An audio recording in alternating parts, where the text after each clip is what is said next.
Good morning, everybody. Welcome to the October 25th Grants Pass City Council Workshop.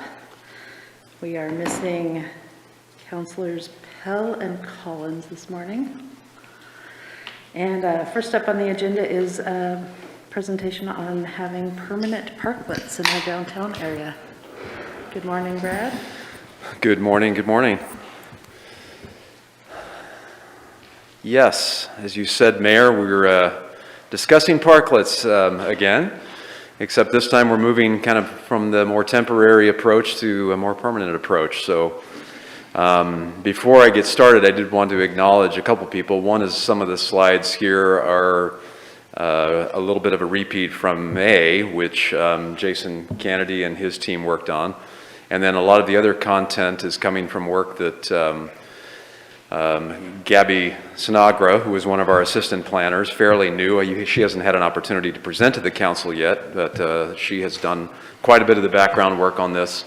And then on the survey piece, Susan Clark did quite a bit of it too. So just wanted to give a shout out to those before we get going. So the purpose here is to assess the feasibility and the next steps for a long-term parklet infrastructure, including aesthetics, cost, and ownership. And then the relationship to your council goals is to encourage economic opportunities. And we did include in there from your strategic plan action 2, which does refer to a parklet infrastructure plan. That's how it's referred to in your work plan. And then also another council goal, maintain, operate, and expand our infrastructure to meet community needs by ensuring public infrastructure needs are met. So just one brief slide here at the beginning, which is kind of the big picture overview. In response to the COVID pandemic, Council did direct staff to work with interested businesses to install the parklets on a temporary basis.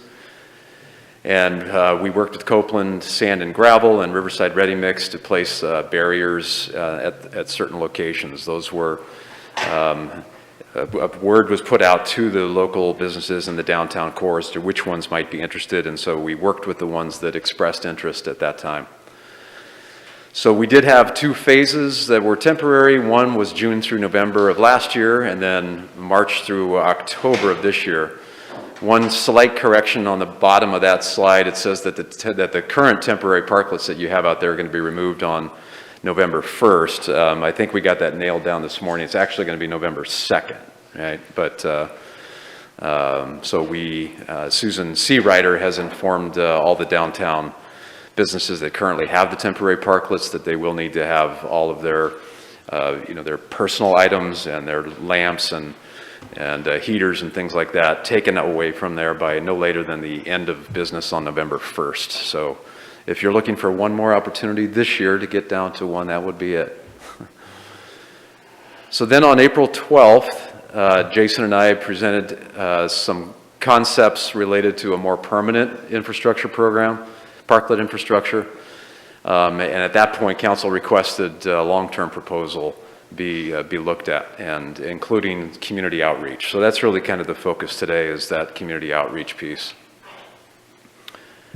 So in thinking about the long-term parklet program and a survey, this is kind of a purpose statement that staff put together, sort of using both your prior comments from council as well as looking at some other jurisdictions and some of the work that they have done. And the purpose being to understand perceptions and potential concerns regarding the implementation of a long-term seasonal parklet program. With an assumption built there in that caveat, in that parentheses, that these would be disassembled during the winter months, which is, most jurisdictions do that. Not all, but some. Again, to kind of focus on the community members and the business owners around the central business district. In terms of the location, we'll talk about this a little bit more, but our assumption has also been that we're really just focused on the downtown. We did get a couple of requests from businesses that were not in the core to have temporary parklets, and we certainly looked at those because there was nothing in the temporary parklet program that said they couldn't. In looking at individual cases, traffic speeds along them, how much width you have, how the turning movements are going to happen. A couple of those did not work out. But if you look at these programs kind of across the country, they really are more in your pedestrian-oriented downtown mixed-use areas and not in other parts of the city. So they do kind of give you an opportunity to create a public open space. And another goal is to provide inviting public spaces to enhance streetscapes, converting dull pavement into landscaped, well-designed public spaces that can help surrounding businesses. And as I mentioned, the temporary parklets implemented in 2020, they really were important for a lot of those businesses during that COVID period to be able to have an opportunity to expand their footprint and have some more seating. In terms of some general criteria as we think about moving from more of a temporary to a permanent or semi-permanent program, they do work well where there's a certain level of foot traffic. That's important. Typically, they are limited to areas that front commercial businesses, retail. You do see some where they're not necessarily an eating or drinking establishment, and they're just set up really more for like a little micro park where people can just come. Sometimes you see them with permanent chess boards or backgammon boards or something like that, where kind of that old European feel where people can just come and be. They're not necessarily linked directly to that business in front of them. The most commonly used sites are curbside parking spaces, and then number of parking spaces allowed, usually 1 to 2, and that has been our case. More than 2 is considered on a case-by-case basis. A few other general criteria for council to consider. These are some common limitations about where they can be located and things that we want to think carefully about. And certainly bus lanes is one of those. If you have a bus lane, it kind of makes sense. You would not have parklets either near that stop or sometimes even on the whole block. Should not be placed on corners unless there's a bulb out, not blocking fire hydrants or obstructing other utilities like manholes, and not located on streets that are greater than 25 miles per hour. And then not replacing loading zones, handicap parking, other designated curb spaces that are serving fire purposes and things like that. Not going to go into the narrative too much on these next 2 slides because you actually saw them back in May, but just a reminder, a couple of different models that you see for these parklets. One is the dining space actually being in the roadway, where the sidewalk is where the pedestrians continue to move back and forth. And then the second one, where you actually detour the pedestrians, into the roadway. This is what you see on 6th Street today in the temporary parklets. So those are kind of your 2 overall categories. As far as thinking about a future parklet plan, cities around the country, they are creating and adopting plans that give a variety of construction and styles. The plans address a number of things. Some of them are 5 to 10 pages, some of them are 50 pages, depending on how comprehensive they wanted to be with the regulatory side. But it is very common to see the business owner construction, procurement, maintenance, and ownership addressed. What's their responsibility if the parklet is directly in front of their business? What's the liability? Rental fees, and then the process for a city review. On the left is just an example of what Salt Lake City did back in 2013, and then on the right is a parklet program that Milwaukee, Oregon put together a few years ago. We dived pretty deeply, Gabby did, into three cities in particular and just looked in detail about how they are regulating these. and if you had a chance to look at the packet ahead of time, you've seen these. There's some similarities that come through. Alexandria, Virginia is one example. That application period is there. They can do up to 6 parklets approved by city staff per year. So they did that more on an annual basis. Having them installed by early spring and remove them by Thanksgiving. And then you have different liability insurance levels there. The hosts, and this is common for all 3 of these, the hosts are responsible for maintenance, including the debris, the removal of graffiti, pruning of the trees that are next to their parklets, etc. Watsonville, California, this is another one that we looked at, and they actually have their process and their permits handled by Public Works and Utilities Department there. Installation and operation of a parklet on city streets does require an encroachment permit there. Their initial term is for 1 year, almost more like a trial basis that we just went through. But for them, if you are a new business doing a new parklet, you have to kind of this temporary 1 year before you can be considered for a permanent one.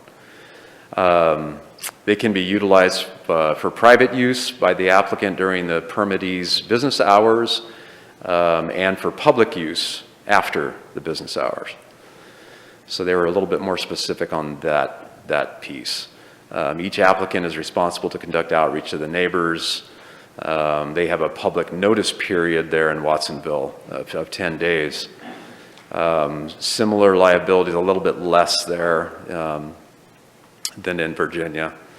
And then again, a maintenance plan where the applicant is responsible. And then finally, Milwaukee, Oregon. They accept their applications on a rolling basis.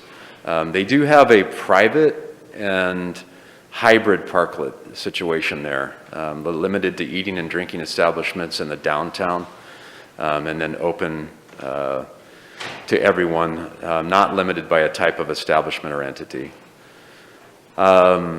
Similar parklet season. Again, the applicant's responsible for a maintenance plan, and the private parklets can be located adjacent to their business, no more than 1 parklet per business, with another $1 million insurance liability in Milwaukee. So thinking ahead for us, one of the things you talked about in May was that there seemed to be consensus on was getting a broader input from the community here in Grants Pass about what do folks want. Are they interested in making this a more permanent feature of the city?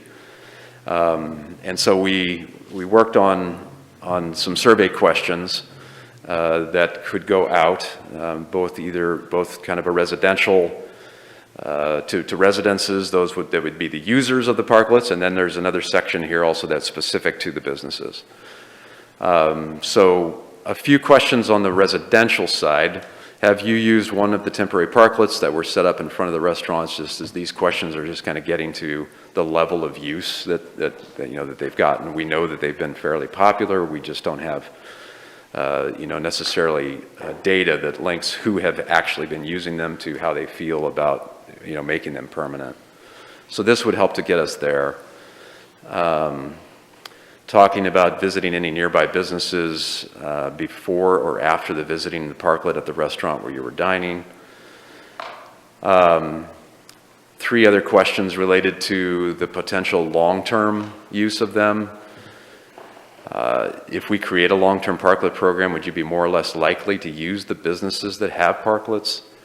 Number 2, if we created long-term parklets, how would you like to see them used? And 3, this actually didn't put all of these on here, but this third one we would break into like 3 different sections.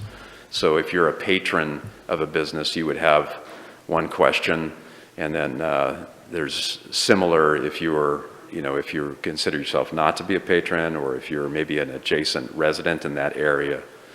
So that would be another section of the survey that would go to the residences. Here's another grid that could be part of the survey, talking about parklets. How do you strongly agree to the don't know kind of continuum there? Several different sections related to making the neighborhood feel safe, related to parking, a couple others about safety. Do you think it would be a good place to have an event? Things like that. So that would be the main piece, again, to the residential survey. For the business owner survey, there's these 8 questions. Is your business part of the program? How have the parklets impacted your business?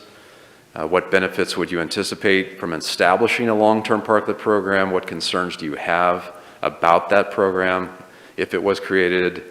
If it's created, is your business interested in being a part of it? Are you interested in shared parklets with other businesses? And then kind of a couple of open-ended questions there. And then again, another matrix that would be built in there. And then just kind of wrapping up, here's a couple of slides that were also part of Jason and my presentation in May, just to kind of look at what some of these designs are in other communities. I'm sure you've seen them on the internet and other communities that you visited. Several different approaches.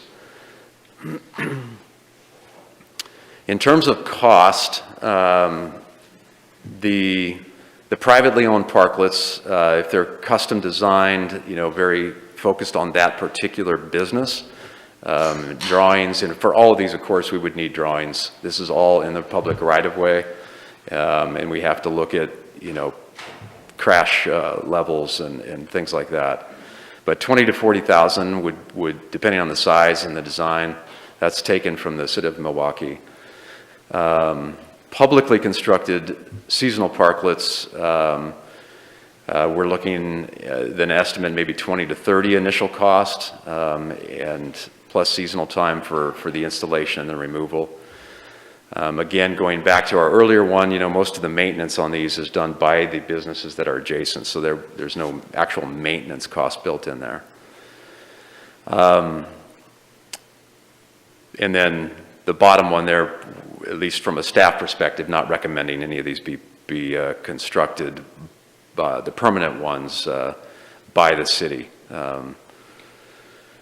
So the call to action here is up to your discretion, and some alternatives would be to proceed with this public survey on those key questions. We would have a specific outreach to the downtown parking task force, which is no longer meeting on a regular basis, but they know the downtown core well as far as parking impacts. We could develop an inventory of potential residual parking spaces in the priority parklet blocks. We've done a little bit of that work already, but we could focus in more detail on that. That point is, getting to the fact that we have, on a block-by-block basis, if you really dive in and see, where is it which ones have ADA, where do we have some fire lane restrictions, what are the type of businesses on each block that might make more sense or not make sense to do the parklets. Getting more detail from OLCC, Oregon Health Authority, ODOT, Josephine County, and others in terms of what some of their regulations are. We could have a follow-up workshop to review findings of the survey, or do not proceed. So that's all I have. Thank you, Brad. Council, what questions do you have? DJ? I'm just curious about the limitations that you provided for long-term parking. Do those also apply to the short-term parking? Do you still honor those same limitations? As far as our current temporary parklets? Yes.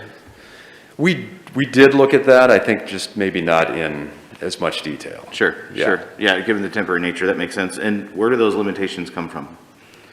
So those are mostly coming from the research that we gathered from other jurisdictions and just kind of their lessons learned. Sure. Some sort of cities have been doing these for 10 years. Okay, thank you.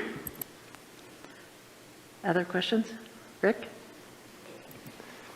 Thank you, Brad. Did the city produce the boards that are in front of the Owl Tavern or restaurant that's on 6th Street. It looks more like a permanent type arrangement. Did the city put that together? That's the Taroko. The actual decking? Yes. Yes, yes. Do you have an approximate cost on that? I'm going to look over at Jason to see, because those were built, I think, by the streets crew, correct? Yeah, I don't know off the top of my head. I'll try and get an answer before we finish our discussion. Okay, or later, that's fine. Thank you. Joel? Good presentation, Brad, thank you. We go down there quite a bit and try to support the downtown businesses. I have not heard any negative thing about the existing parklet program at all. Have you heard anything negative or any complaints from people? We have received a couple of complaints, primarily from those that, from the disabled community. And that was actually more related to the phase one, when we had the different design for getting on 6th Street, for getting onto 6th Street for the pedestrians. And difficult to get the wheelchairs up and over a couple of those ramps that were there. Okay. I think another person on H Street did come out. Don't quote me on the H, it might have been a different one, but one of the parklets on the west side of 6th did have it was a kind of a tripping incident. So they were more related to the safety than they were anything else, related to parking or, hours of operation. There was quite a bit of discussion early on also about smoking and whether or not those, you should have smoking in those, and if you're, is it considered part of the business or not part of the business since you're in the right of way? But other than that, no, I think it's overall, from planning side, we've had a lot of positive feedback. So the other question I had was, I know ODOT's been paying attention, and from my understanding, all their concerns have been met. Have you had any other discerning comments from other agencies? I have not. Looks like Jason's maybe got a comment. Just briefly, they've not objected, but it was very clear you cannot move commerce into the street, so they would have to continue to route the pedestrians into the street, but they've been pretty easy to work with. If this shifts to a private program, that business owner, though, would be required to go to ODOT to get that permit. Okay, yeah, my understanding is they're pretty well satisfied. Yeah. Other questions? Brian? Yeah, thanks, Brad. I was just wondering, are we charging any rent to those people that have the parklets currently? We are not. Okay, thank you. DJ? So other than generalized interest from council, have you had any input from private sector about interest in semi-permanent or permanent parklets? We have not done any outreach to date on those. Okay, but no non-solicited opinion about, okay, thanks. Valerie? I think my major question was answered in the very last slide, because I was wondering whether it was going to be the city that built them or whether they did. So obviously that's up in the air. That's just one of the options that we're taking a look at. Is that correct? Well, from our standpoint, I mean, we would not want to be in the business of building them. I mean, obviously this is why we're here today, to kind of get this feedback from you, but we do have the platforms that were built, and obviously that's an asset that November 2nd they're going to be taken away, and I guess we need to talk about exactly what's happening with those, but otherwise we haven't budgeted for any other materials, things like that, to build them from a city standpoint. Yeah, I think, and I don't know if we're at discussion, but I think the survey will be huge in them understanding that they're going to be expected to put some money out to continue the program, and I think that will, but it has been successful. I mean, we all know and see and enjoy having our downtown lively and a lot happening. It's just, yeah, we'll see where it goes. DJ? Yeah, about the survey. I mean, I think the businesses are obviously going to be asking businesses, but as far as the generalized input, are we going to be performing a similar survey that has statistical relevance as we discussed at the last survey that we initiated? That's what would be recommended. Sure. Yeah. You know, Sure. I mean, we don't have any sense right now, at least that I'm aware of the users. You know, and so, I mean, if you just choose a certain neighborhood, I mean, the likelihood of identifying those people that have used them in the past is pretty low. You know, I mean, you have Sure. to get a pretty broad survey to capture those. Yeah, perhaps that was an ill-framed question. I'd be in support of having that statistical relevant data in the survey. Yeah, thank you. Rick? I'm in support of what Valerie and DJ said. I would like to see the results of that survey to see what type of input that would provide. And then if we wanted to, I don't want to say establish it, if we wanted to move forward with the parklet, I would, didn't know if it could be up for consideration to doing a grant program using ARPA funds for that construction. So that would be interesting, finding out how much we were able to do that one parklet for. Thank you. Any other questions? No? All right. Thank you. Thank you, Brad. Council, did you have feedback on the survey or other discussion points? Go ahead, DJ. At this point, I'm not entirely enamored with pursuing this, but I don't see a harm in doing a survey. We have to consider that there are many plans in action and consideration for the downtown, parklets being one of them.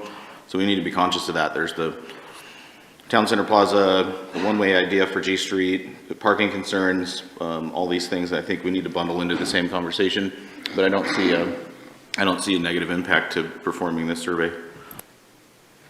Thank you. Joel?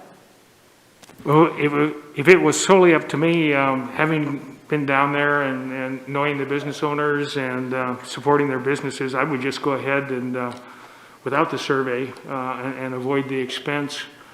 And I would have them foot the bill, or if we foot the bill, we would charge for it in rent from the parking places that come back to make it revenue neutral. But I'm okay with the survey. We can go ahead with the survey. There's nothing wrong with asking people. Anybody else? Valerie? Yeah, I think it's important that we do the survey, and the reason is I do know of one particular business downtown that was affected because they lost access. A lot of access was lost to their business as a result. So, you know, there are other sides, and I think we need to open it up and let everybody have their voice in saying how it affected them. But I would agree, and I think it's important for the downtown businesses to know that, you know, that they will have a financial commitment there as well, and to look at it through that lens. So my recommendation would be to go ahead with the survey and then come back with the results, and we'll talk about it then. All right. Sounds like we have support to go through with the survey. Do you need anything further from us, Brad, on that topic? No. All right. I'm going to remind everybody in the room to please wear your masks correctly. Getting tired of reminding people to do that.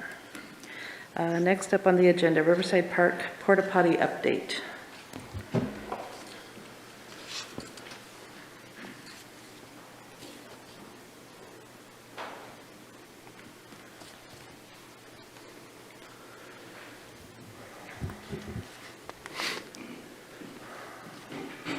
Okay, good morning. So the subject here is to provide the council with a status update about the 60-day trial period that we have just completed related to portable toilets in Riverside Park. With me today is Ken Garrison, our park supervisor, who has been intimately involved in overseeing that work over the last 60 days in terms of the data collection, and is here and available for questions that council might have. The relationship to the council goal is to implement the goal to provide cooperative shared leadership involving council, staff, and the community. So on August 16th, the staff described to council some of the challenges with maintaining the historic levels of service in the parks after the Blake court decision. 2 days after that, council directed staff to locate 2 portable toilets in Riverside Park for a 60-day trial period. And then 2 days after that, we worked with Best Portable Toilets, one of the 2 main portable toilet contractors here in town, to place 2 standard toilets with hand washing stations in the park, in Riverside Park, and where they were placed was also discussed by council at that August 18th meeting. One was near the 7th Street overpass, and then the other was in the upper parking lot off of Park Street. So just after that was done, we did get public comment here in the chambers that stating that those toilets that were placed in Riverside were not handicap accessible. We actually knew that going in, and that was because there were none available. There were only standard toilets to us that were available, so we wanted to get them as quickly as possible, and so that's why we did put the standard ones in. But we did put some urgency behind that point, and Best was able to find 1 toilet that they replaced, standard toilet with an ADA toilet on September 1, and then the second standard toilet was replaced with an ADA on September 20th. And then in late September, after receiving a complaint about the location of the Park Street toilet, which is in that upper parking lot, as I mentioned, if you're going west on Park Street, you could see it in that upper parking lot. A resident right across the street, just asked if that could be moved to a little bit lower location. It was cited where it was, mainly based on observation from park staff as to where the majority of the unhoused gathered, and sort of that was the closest location. It didn't end up being that much further away down there where it was, and it did take it out of view from Park Street mostly. And then since August 20th, our park staff have conducted daily monitoring, Monday through Friday daily, of tents, overnight vehicles, campers, what we called campers, those that are in the park, spent the night outside of a tent or a vehicle, and then the amount of garbage collected. We also have some information on the hypodermic needles. So here's just a snapshot of the log that was kept by staff, showing on the daily basis here on the left-hand column, and then just tracking those particular data points across on Monday through Friday. This is our log. We work obviously very closely with the chief and the 2 officers who work the park, and they also have some data from their side of things. We just reporting today on what the Parks Department has done. So here's just a few statistics from that 60-day period, August 20 to October 20. And these are cumulative numbers, so you could have some repeats. So this is on a daily basis. There were 1,420 vehicles, 964 tents, 303 sleepers / campers, about 716 extra trash bags collected, 16 incidents where human waste was collected or identified, and then 47 needles. And on the trash side, that basically ended up being 716 33-gallon bags that we collected, and then 76 33-gallon bags collected by either Aspire or the Community Corrections crew. We work with them and did prior to this for years in terms of the corrections crew coming out to help out, every once in a while. So that adds up to about 26,136 gallons of extra trash. These figures don't include routine collections, so there's about 31, of those standard size trash cans that are scattered throughout the park in different locations that have always been there, and that's just part of the routine. Those numbers are above and beyond that. Here's just a list of some other items that were collected over that 60-day trial period.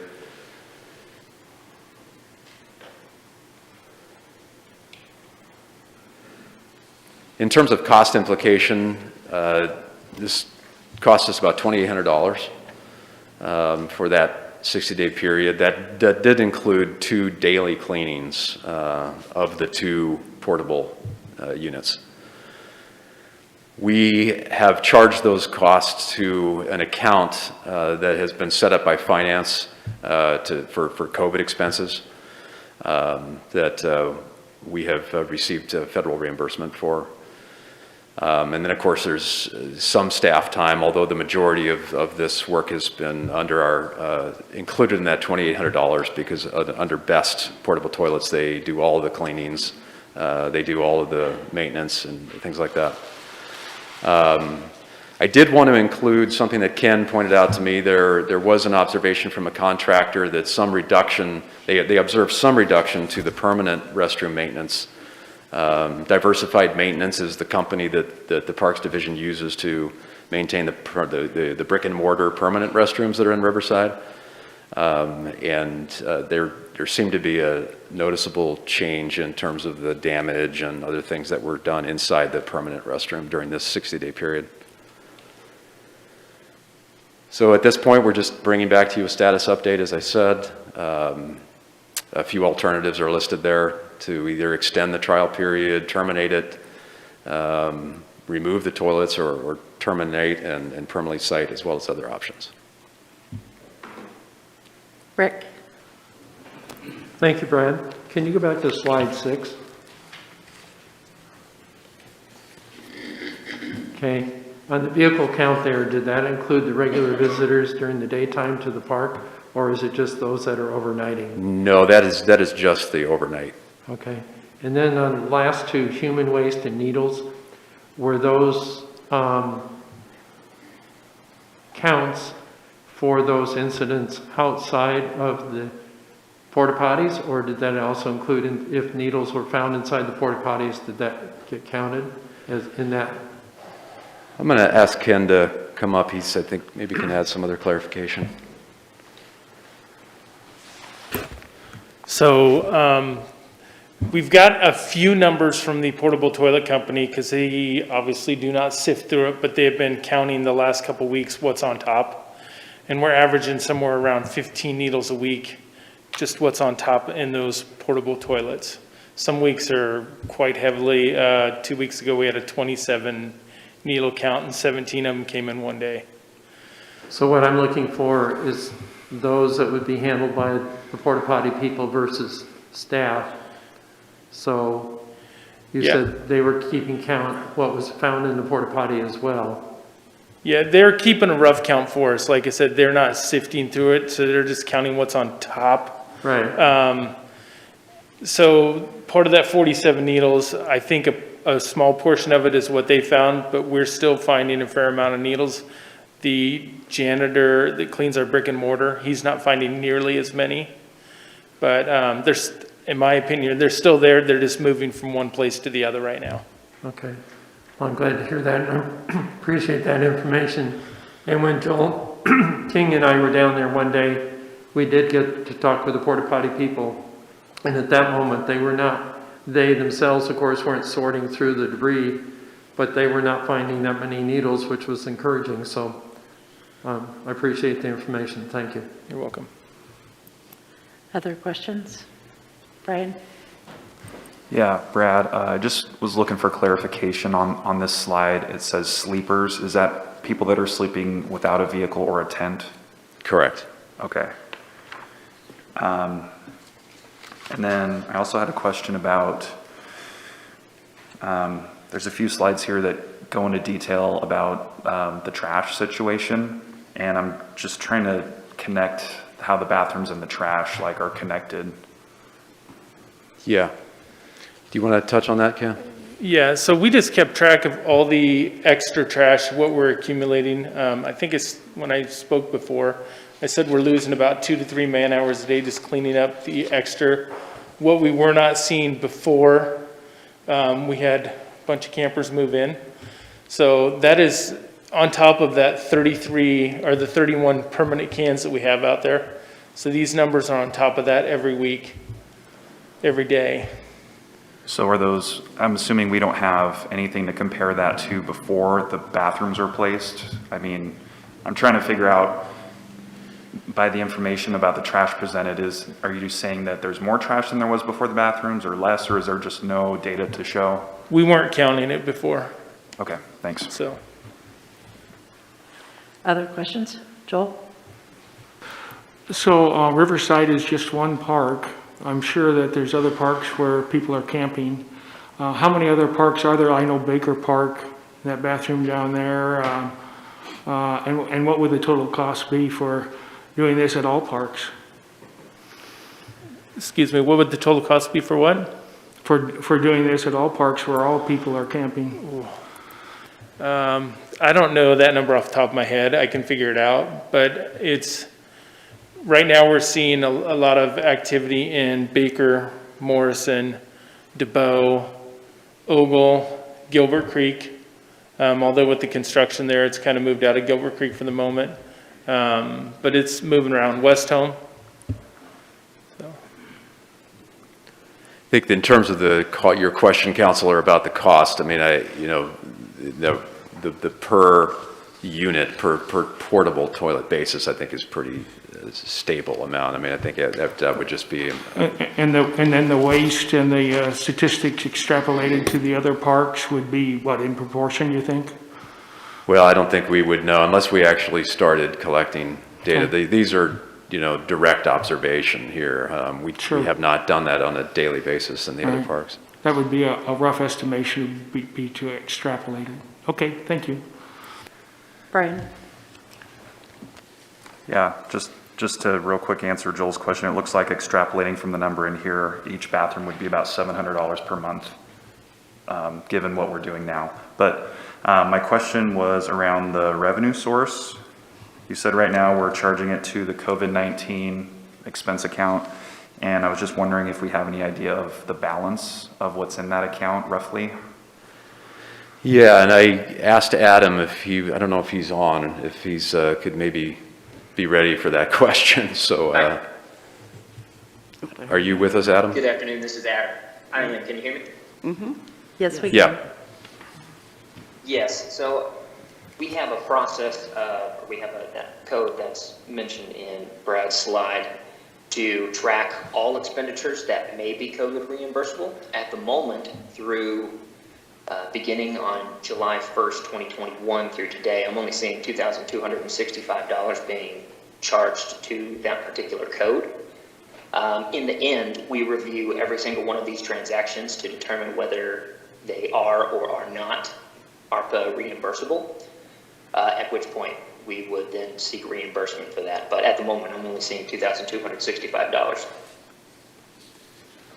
So is that an account that has a balance, or is that just like a charge line that we put charges towards that doesn't have a balance per se? That's correct. There's no balance. Because the dollar amount is quite small at the moment, and because we have not presented these as a potential use of ARPA funds to council, my intent was to just track these in the background and then at some point in the future present to council and say, we have X amount of dollars of expenditures that may be ARPA reimbursable if council desires to use those funds on those costs. Otherwise, the city would be eating the cost of those expenditures. Okay, just for a little bit further clarification, correct me if I'm wrong, but aren't there like the COVID funds we got like, previously that could be used for COVID related expenses? And then you also mentioned ARPA. So I just wanted to make sure that I'm clear that this would be going towards ARPA and not that previous COVID-19 relief funding. Correct. The first pot of funds that we received was the coronavirus relief funds, but that was only good through June 30th of 2021. So any expenditures after that date, we could not seek reimbursement through that first program, but they would potentially be eligible for reimbursement through ARPA. Great, thank you. Joel? So the other thought I had, and the question I had, and it's probably for the chief,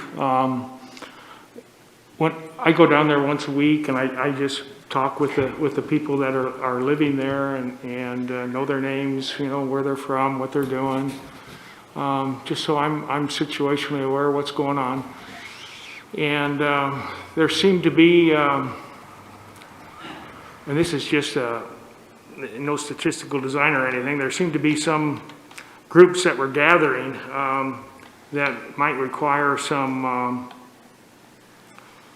law enforcement action, and whether our law enforcement action increased over the last 3 months or not, or the complaints. I've had several neighbors that complained they got into shouting matches with campers because of the campers and the location of the bathroom late at night.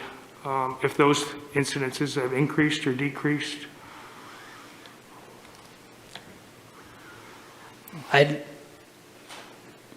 don't know if I can relate increases in activity to porta potties, but I did bring some statistics along with me, anticipating this question might come up. So from a 60-day impact through our community response team, so that's our 2 officers, and this is throughout the entire park system, 963 contacts, 343 warnings, 24 citations, 72 arrests, 137 trespass warnings, 144 camps were posted, and 12 people were taken to the sobering center. So that gives you a snapshot of 60 days within the parks. So Chief, do you get COVID funding then for this extra effort or extra energy that's needed down there? Or does this come out of your regular budget and your other law enforcement efforts? Currently, this comes out of a regular budget, but that is a topic of discussion with the X team. Valerie, then Brian? I guess what I'm trying to weed out of all this information, and we know, of course, that our parks are a mess right now, and another question for another day is just about whether our camera system is functioning at all in the park. But my question is has there been more or less? Has having the porta potties there made less pickup of feces and needles? Has it made an impact? I do think it has made an impact, but it has not stopped. We had, once again this morning, found an incident up against one of the restrooms. So it's not, I think it has helped, but we're still finding them, but it has helped. Well, then I'm going to go back to my question that I had earlier, and I know in terms of cameras, do we have anything or any way to find out who is actually committing those sorts of things, or any way of tracking? To the best of my knowledge, our cameras do not do a very good job at night whatsoever. So anything that happens after dark, we're not getting much of. Okay, thank you. Brian? I'm good, thank you. Rick? So it's been stated that the porta potties have had a positive effect in that they've reduced the amount of activity and vandalism in the regular restrooms. Have the people that maintain the porta potties, have they indicated that they get high usage or low usage, or any comment in that respect? They haven't given me a comment about the usage. We are seeing some vandalism to those portable toilets, but it has alleviated what's going on in our restrooms as far as some of the vandalism and the needles, some of the blood that we were finding, stuff like that. Okay, I guess I find any change in direction can be a positive, so thank you. Valerie? Yeah, I just have one more question about that. The regular restrooms are closed at night, am I correct? That is correct. And they have been closed at night throughout all of this, correct? Correct. Okay, I thought so. Thank you. Joel? So the other non-statistical matter is the impact on the quality of life to all residents. So I would guess, so my question is the impact on the quality of life to those that are living in the park. And the other question is the impact on the quality of life to those families that use Riverside Park. Do we have any determination of what those two qualitative indicators would be? Well, I'm not aware of a qualitative indicator, related to that, other than just, I suppose you could ask, how many are using the portable toilets now that, we're using the others before, in terms of you don't have to walk as far or something like that. If you're, because, it's another piece that really wasn't reflected in today's presentation is, we don't know, who all have been using these porta potties. I mean, there could be folks from the community that are, not part of our unhoused population who are using them as well. So I think it's a challenging piece in terms of quality of life question. That's that we would have to, I think, probably do some effort to design a couple of questions that we would ask random numbers of people. Right. Well, I would agree with you, and during discussion, I'll just share my feelings on those quality indicators for both populations. Good.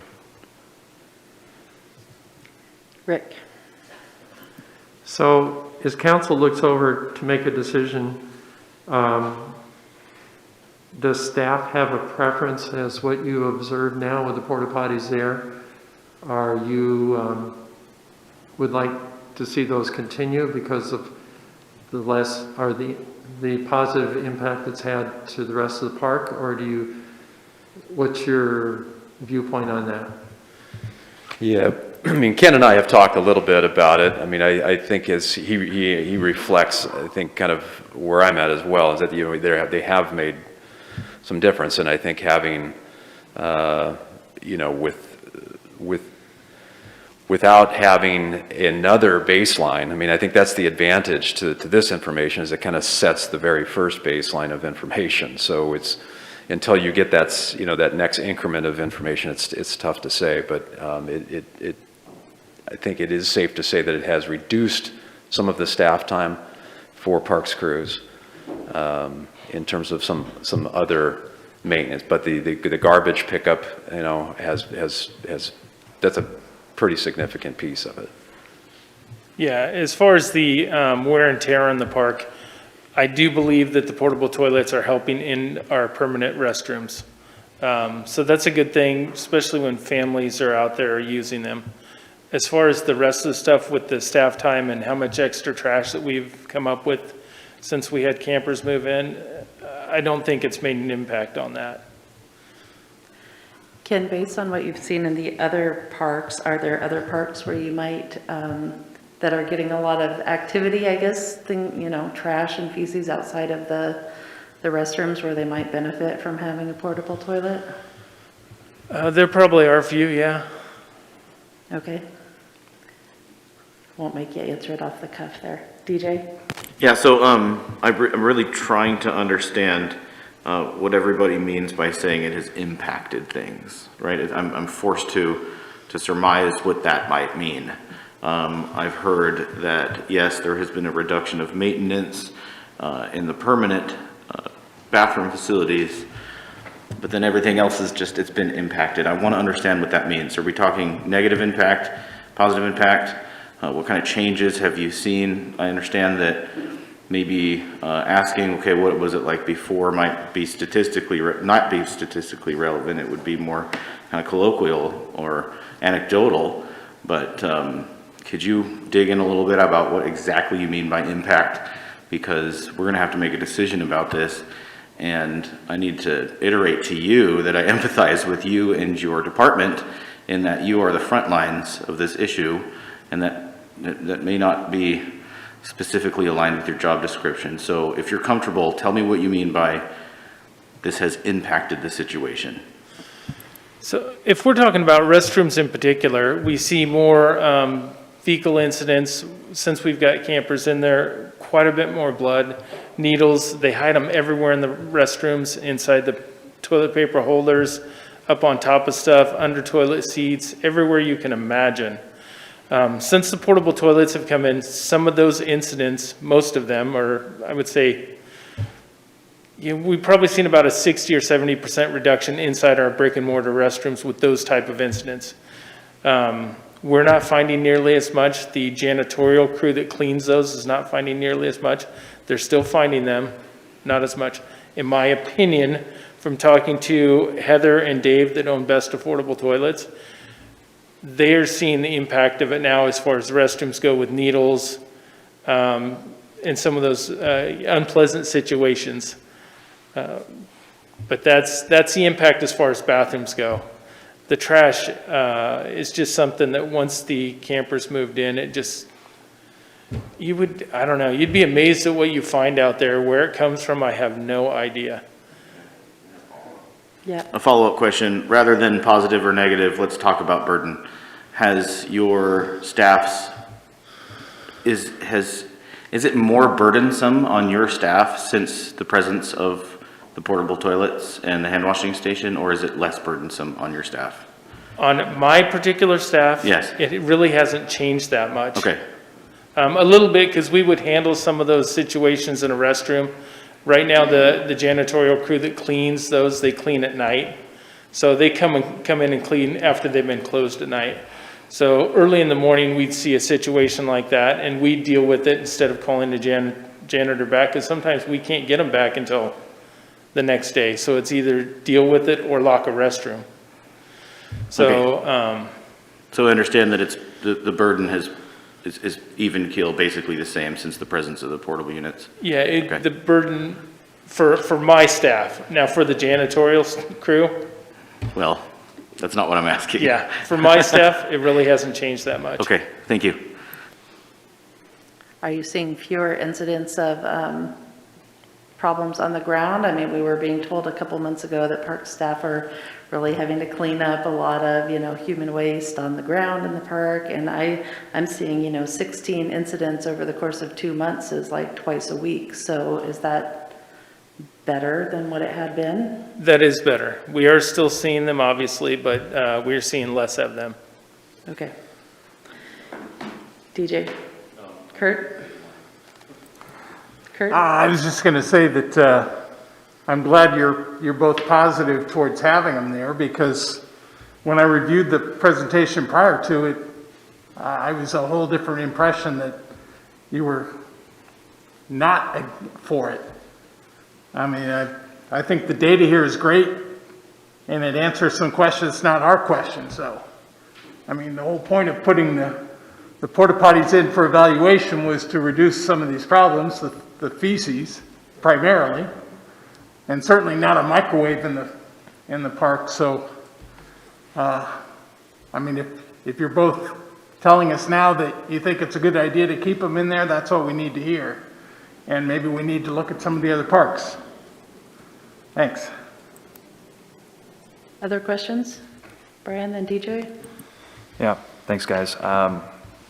So we keep coming back to the trash issue, and, when we took this action a couple months ago, it had nothing to do with trash. It just had to do with the, essentially with the restrooms and with the waste that staff was having to clean up. But I'm hearing that the trash is a big problem. So I'm just wondering if that's something that you feel council needs to address, if we need to have a discussion about the trash issue as well as the bathroom.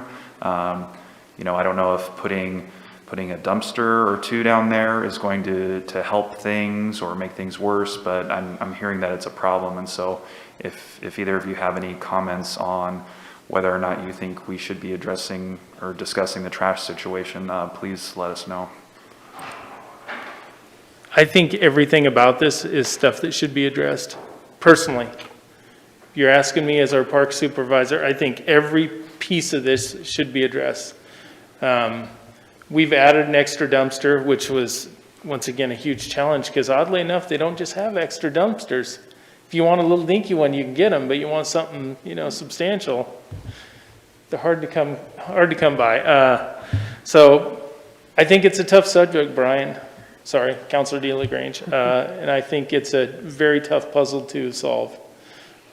So I think every bit of it should be looked at. DJ? Chief, if you wouldn't mind, I'd like to extend that same question to you, kind of the perspective of burden. I understand, we have some data now, but we can't extrapolate. So speaking of the burden of your department, the presence of the portable units, do you perceive that to be more burdensome on your staff or less? Or the same? It's the same. This doesn't impact us. Our business is going to be consistent. Okay, good, thank you. I have a question for Ken regarding the extra dumpster. Are people using it? I understand that oftentimes they are not using it, but do you find that they also sometimes use it? And Our dumpsters are currently locked during the day. We use them. The extra cans that we put out, and we have tried to move extra cans and put them in areas closer to campers, it's about a 50-50 at best, whether they use them or not. Okay, So. but 50% of the time they are using it? I mean, It's better than nothing. I think so. So, but yeah, we've moved them all over the place trying to make it easier on us, and it's just a crapshoot. Sure. All right, council, any other questions? Rick? So you indicated that the dumpsters are locked during the day and night? In other words, the dumpster's only open while you're doing your pickup? That is correct. Do you have any indication as to whether if we left the dumpsters open that it would help, or just the nature of the people are not going to even lift the lid to put it in there? That's what we're seeing now with our trash cans. We'll have empty trash cans and they'll just toss stuff around them, or, it's more so they just drop it wherever they're at. Okay. But it's something that we could definitely try, not opposed to trying it. In all my years in this industry, what we've seen when we leave dumpsters open is there's a lot of home trash that shows up. So that's why we've always locked them. Okay, I appreciate that input. I think you, by indicating even the trash cans sit empty and they dump it wherever they're at, gives us a good picture. Thank you. Brian? Yeah, I think I agree that if we have dumpster access down there, that could be troublesome in certain regards. Just one idea I wanted to run by you. I've been down at the park several times in the past few months, and I noticed that the trash cans are a very muted, dark green color, and I'm assuming that's to blend in with the natural landscape of the park, or maybe that's just the color we happen to get. But just as an idea, do you think it might be helpful if the trash cans were a little more visible as far as color-wise? If someone's able to scan the park and see, if they were yellow or whatever color we thought would be best, do you think that could potentially help people get more trash into the cans? Honestly, I don't know. Maybe. That's fair. Thanks. Any other questions? All right. I Thank think you, Mayor. we're ready to move on to discussion. I have one quick thing I just wanted to let you know, Brad. I received a complaint from somebody on that side street that goes down to the river about the location of the toilet. And I went by there. It's pretty close to the street, so assuming we're going to keep them, if we could just move it into the park a little bit more so that it's not facing these people's front window, they would appreciate it. Council discussion. Joel? So, I'm going to say just what I believe. Parks are not the preferred option for people to stay.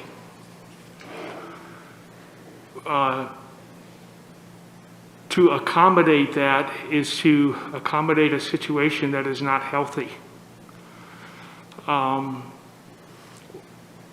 Judy and I walked down through there. We see food that has been dropped off that is unopened, that is thrown away in the garbage.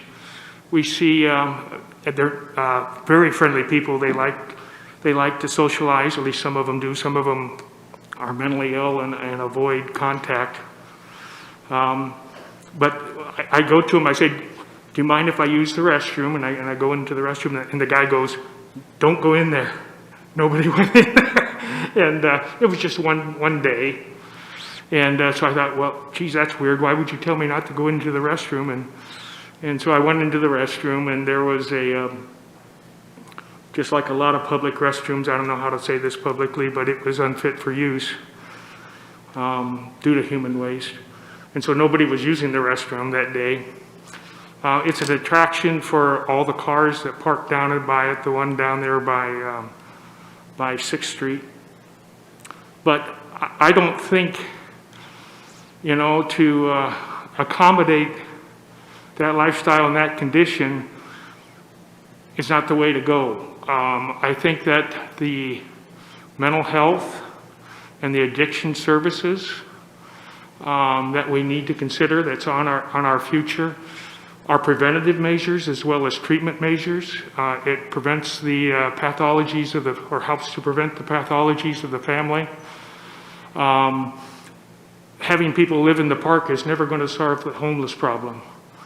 And to now provide, you can stay here and I'll clean up after you, and I'll provide you clean bathrooms, and I'll give you food,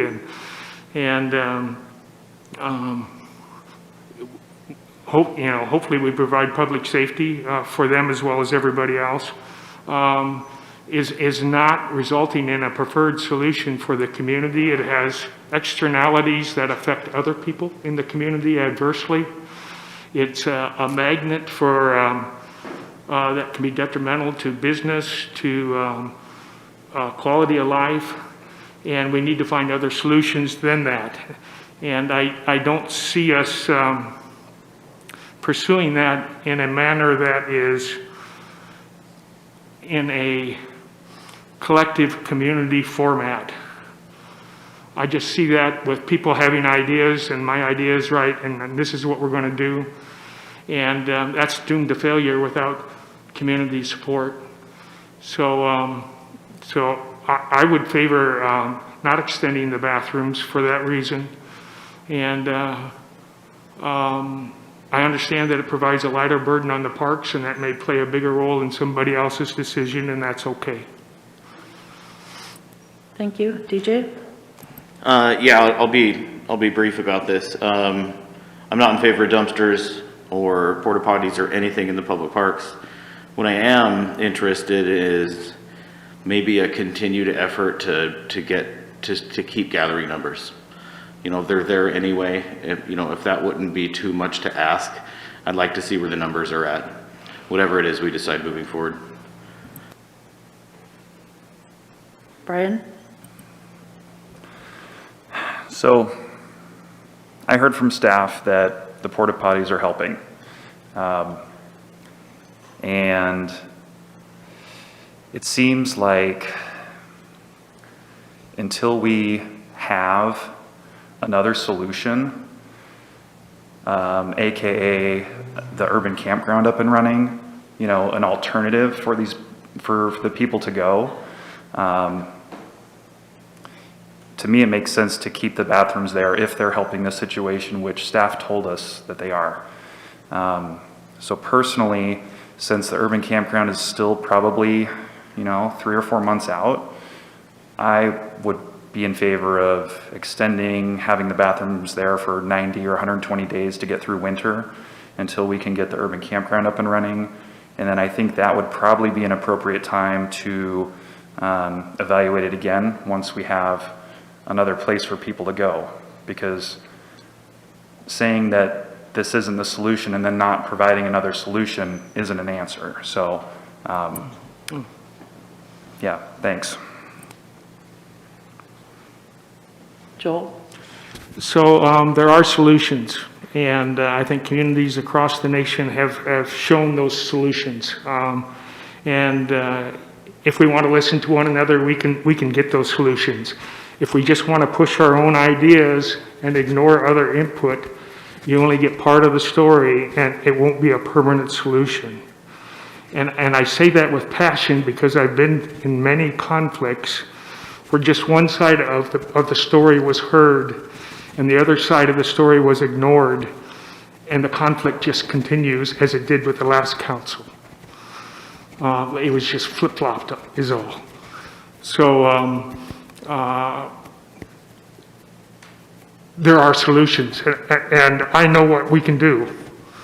And I've been saying some of those things, and they haven't been heard. We finally got some on the agenda. So, thank you for your consideration. Valerie? Yeah, I do really look forward to hearing those solutions and seeing what other communities have done. I don't know those solutions, and so I do know that in the last, I was just reading this morning, I did not realize that Kairos had shut down in our own community, which was a housing situation or help for youth. So I was very upset. I also know that the mental health people are in crisis because they don't have enough people to solve the problem. So we have a lot of issues out there. But I also believe that the reality of it is we have people in our parks, especially Riverside Park at night, and to ignore it and think that if we don't provide bathrooms for them that they're not going to go is just a little bit outrageous myself. So I would have to go and say that until we do have some of those solutions brought forward, I am in favor of going another 60 days, 90 days, and providing those bathrooms. Because I just think that's a basic function that we can't deny that needs to be taken care of. And though it's not perfect, and obviously we still have a lot of issues and we will continue to have a lot of issues, I think this is just a basic humanity where you need to provide bathrooms for them. Did you want to talk? Rick? I also agree with Councilor Lovelace and what she's saying. I guess I would be in favor of 60 days. The thing is, when you come up against that deadline, then you have to keep focusing on the solutions, and I think we need to focus on the solutions. And I really don't want to put park staff at additional risk, and if it's taking some of the risk away from them by having the porta potties there, then I think that could be a worthwhile thing to do. But the shorter the time period, I think also puts pressure on us as a city council to make a decision. So that's why I would choose another 60 days. Thank you. Kurt, then Joel. I hear what you're saying, Joel, and you're right, we can't encourage the inhabitants of the park, but as we talked the other day, there's a natural distribution in human behavior, and there's going to be a certain number of people that are just going to be at the park. And I think it's the humane thing to do is to provide a place for them to relieve themselves. And until we come up with a better solution, I'm in favor of extending the bathrooms in the park. Joel? Well, I can certainly accept other points of view, and I'm okay with that. I would disagree with that respectfully for several reasons. The other thing I wanted to note was we do have the many houses that are opening up. And when is that happening? November. Thursday. So we do have Foundry Village that's going to be available to people. I would hope it makes a difference. I don't think it will in terms of the workload of the parks and as well as the urban campground. I hope it works, but I don't think it would. That's why I would be against it.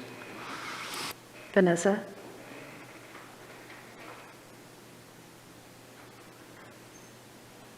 Thank you, Mayor.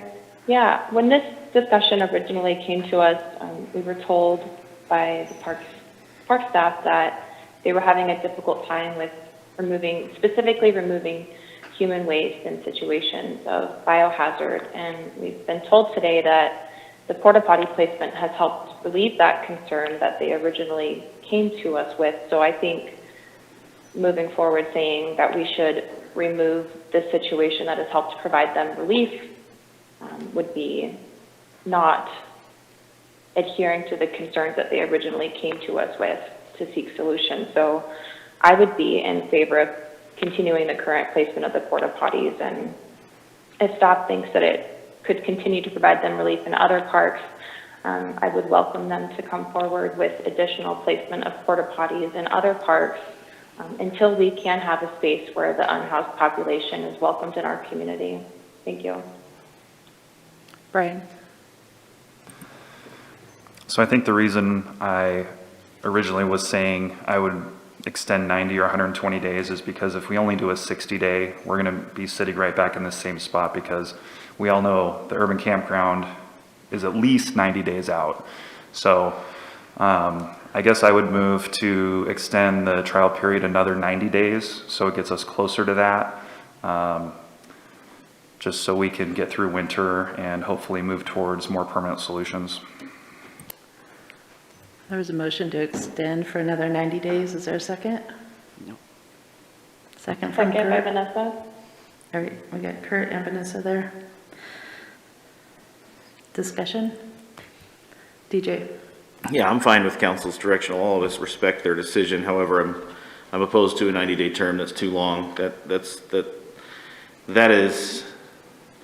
a movement that'll potentially slip this out of control. I think we need to have better tabs on the circumstances, and I don't think that we need to be setting those kind of expectations and increasing the terms. I think 60 days was fine. I'd be even in favor of 30 days. Valerie?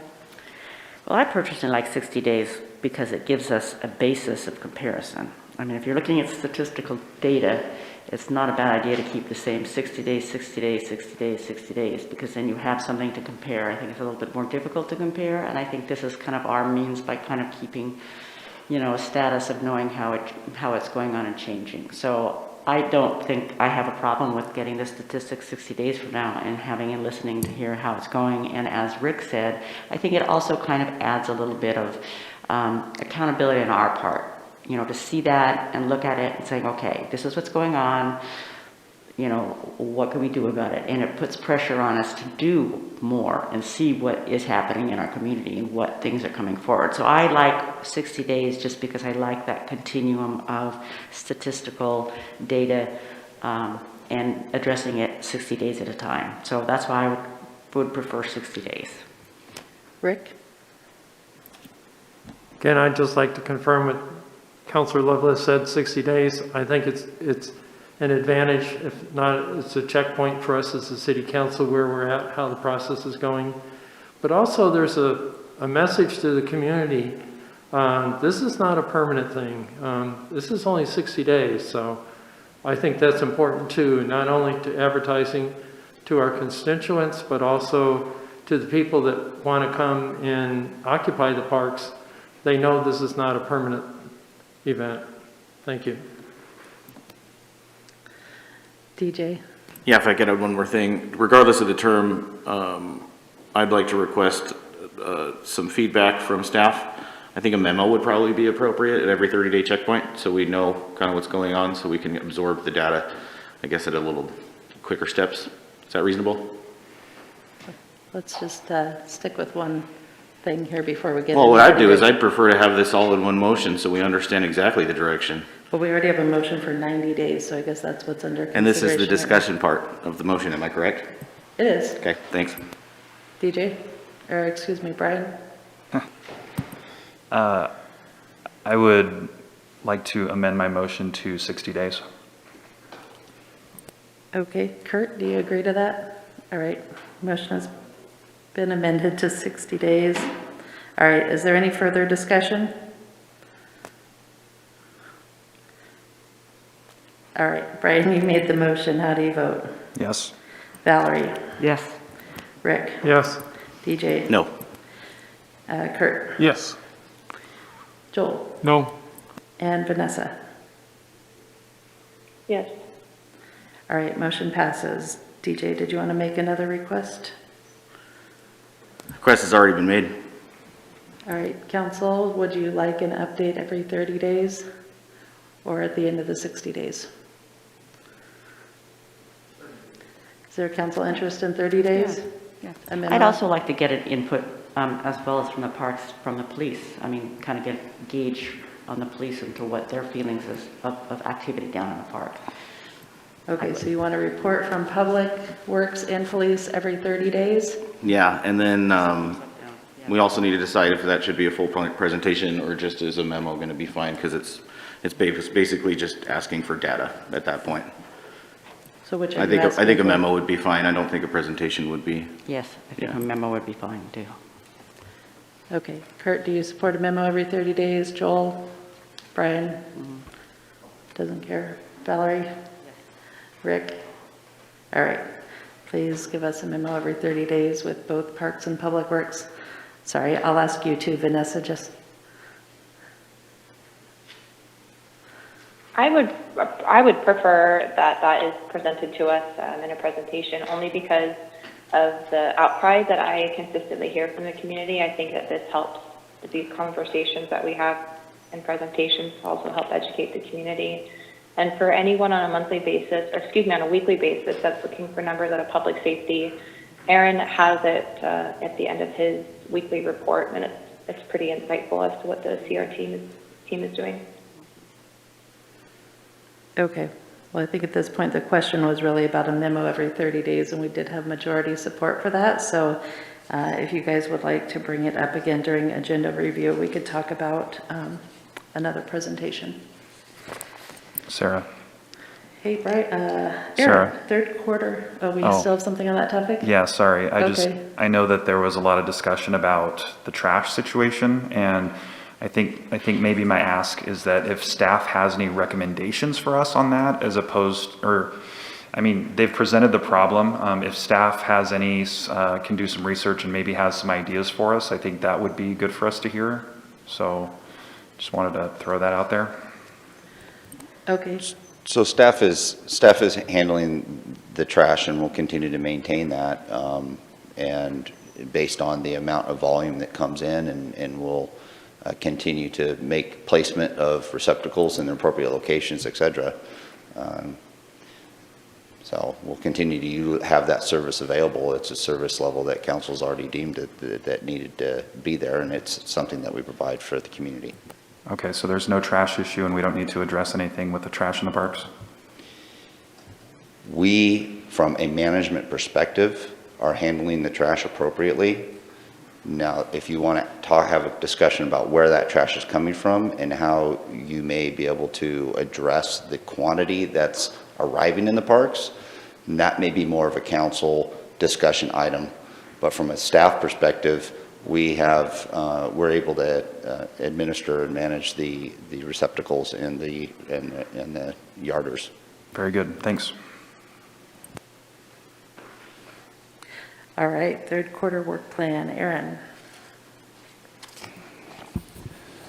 Good afternoon, Mayor and Council. I'm going to lighten this thing up a little bit, and we're going to talk about some of our accomplishments that we've done in the third quarter. And this is always an exciting time for me. It is an opportunity for me to highlight some of the things that we have accomplished. And when I say we, I mean council, the community, and staff, because many of these items here could not have happened without all or one of those groups that I mentioned. This supports our goal of leadership of providing a working basis for evaluating the achievements of council goals.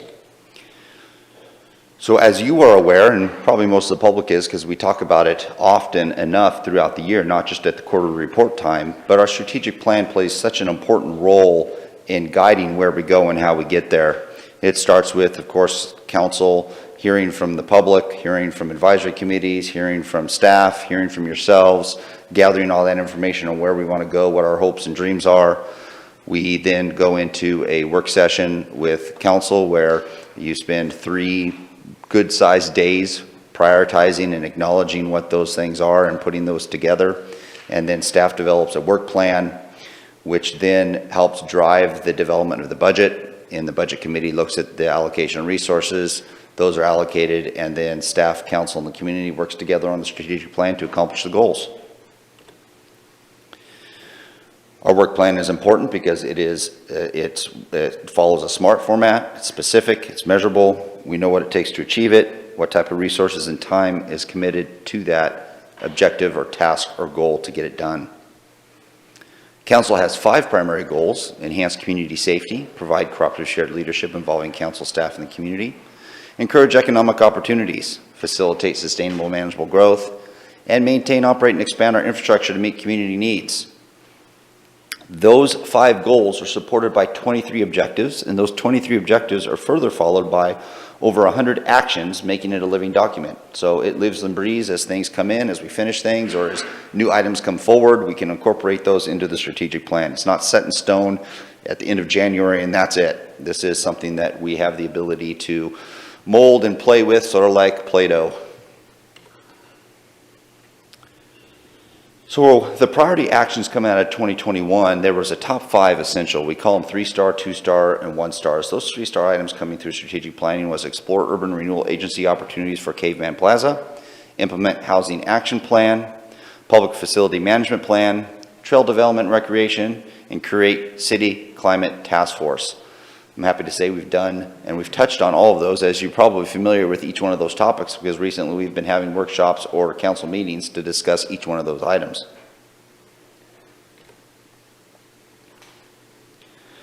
I'll first start by just highlighting some activities that I think is important in the work plan that we've accomplished or that we're working on, and then finish with the 3-star items and give you an update on all of our 3-star high priority items.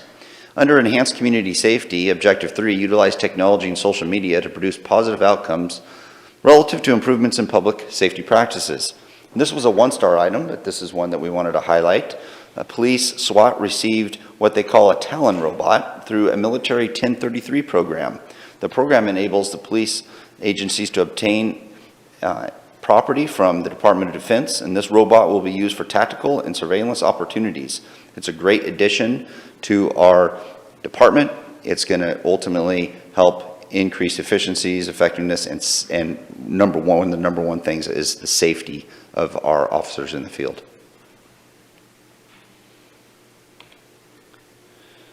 Under enhanced community safety, objective 4, enhance a safe and secure environment. Action 2, increase proficiency and proactive time within patrol, community service officers, and cadet operations. You've just recently done that with the creation of a parking enforcement officer. By providing a focused service level of parking enforcement, you're ultimately freeing up time of cadets, time of community service officers, and time of our patrol officers to focus on higher or different type of priorities. And so that ultimately does help enhance a safe and secure environment. Under cooperative shared leadership involving council staff and the community, objective 1, evaluate and ensure financial stability of utility funds. Done a couple of great actions here under this one. Review our water rate structure. It was a 1-star item, but an extremely important one for the community.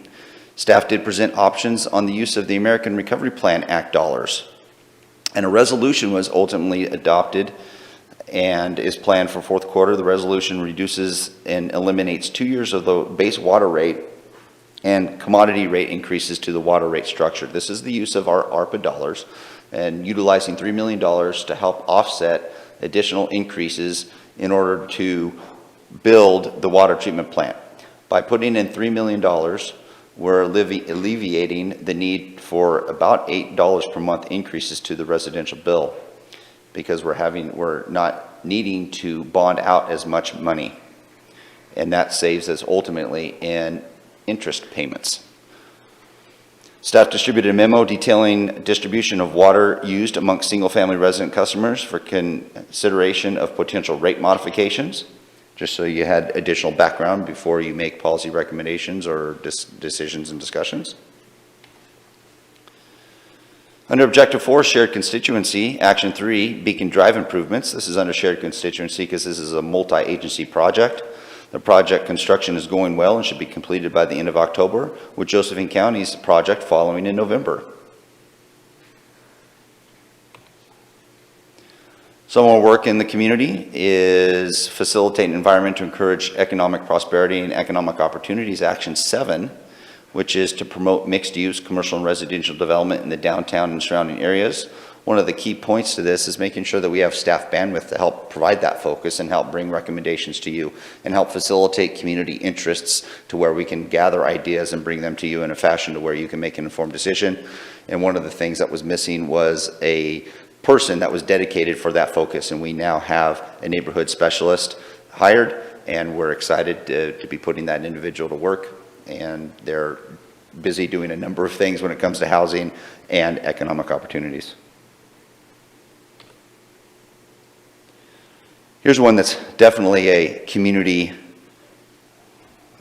event that took community resources to make happen, including council staff and the community, and that was enhancing commercial district to create quality shopping and dining experiences. Action 3 was a 2-star item coming through strategic planning that was to support continuity of community events. One of the events that just didn't get quite picked up by the community was our Art Along the Road. COPA, your community on public art, stepped up and wanted to make sure that this continued, and through their volunteerism, along with your direction and staff support, we were able to have a great Art Along the Road this year.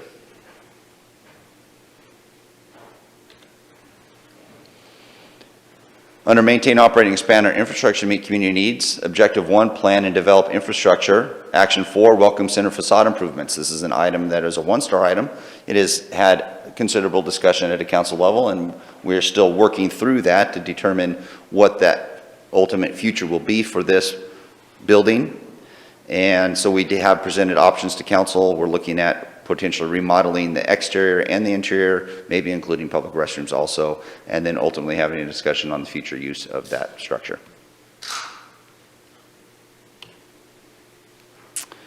Here's one you're familiar with, another item that we've just recently talked about, and that is ensure park infrastructure needs are met, which is a 2-star item, Caveman Pool Task Force. This was a group of individuals that were added to the Parks Advisory Committee to focus specifically on the Caveman Pool and make recommendations to you so you can make informed policy and level of service decisions moving forward. They did hold a number of meetings, and ultimately the recommendation was to continue and the Caveman Pool at that current location, but of course with the new facility, because the new facility doesn't need to be done. That includes new restrooms and shower facilities and pool itself.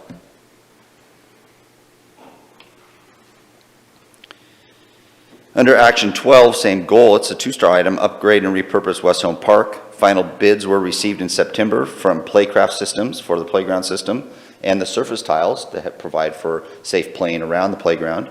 Resolution is being prepared to present to council in November. Grant reporting is completed in the 3rd quarter, so we'll be moving forward with that shortly.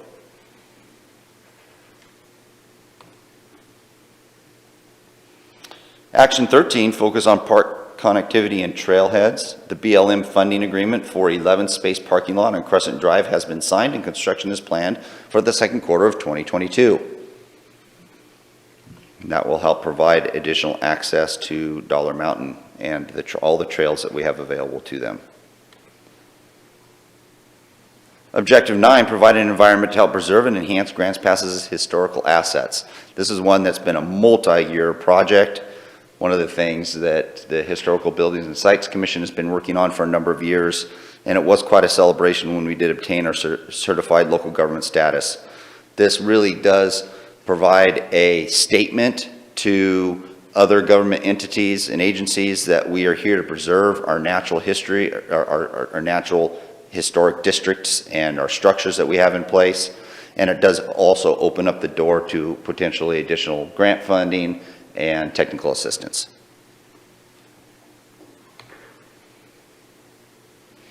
Action 2, develop a historic design overlay for the area bounded by Long Ridge Avenue, Washington Boulevard, A and Savage Streets. This is something that you have been working on recently. It's did come up from the Historical Buildings and Sites Commission, but they would like to have some kind of overlay that helps protect the historic nature of that area that we're talking about.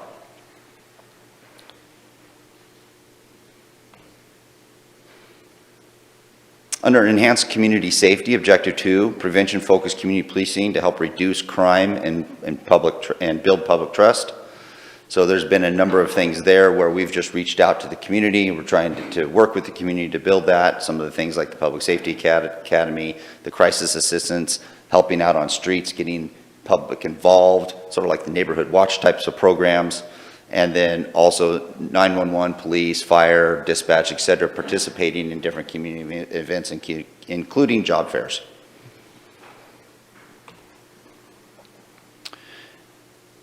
Under provide crop-shared leadership involving council and staff in the community, objective 3, ensure efficiency, effectiveness in city operations, create a city climate task force.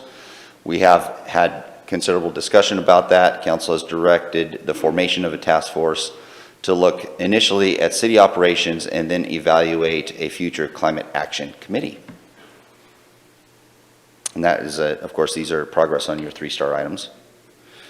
Additional 3-star items under encourage economic opportunities. This is objective 1, facilitate an environment to encourage business prosperity and economic opportunities. Action 1, explore urban renewal agency opportunities for Caveman Plaza.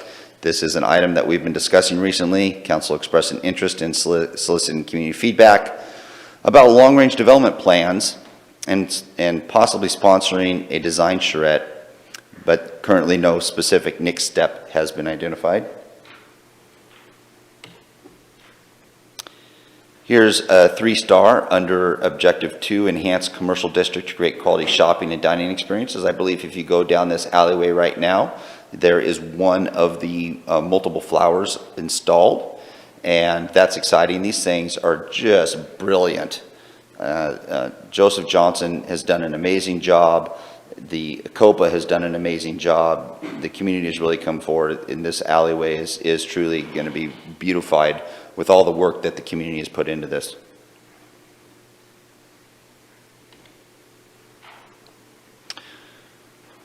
Under facilitate sustainable manageable growth, objective 2, encourage an environment which provides for the growth of affordable housing opportunities for the variety of Grants Pass residents' needs. Now, there's a number of items that fall under this 3-star item, and I'd like to highlight some of those for you.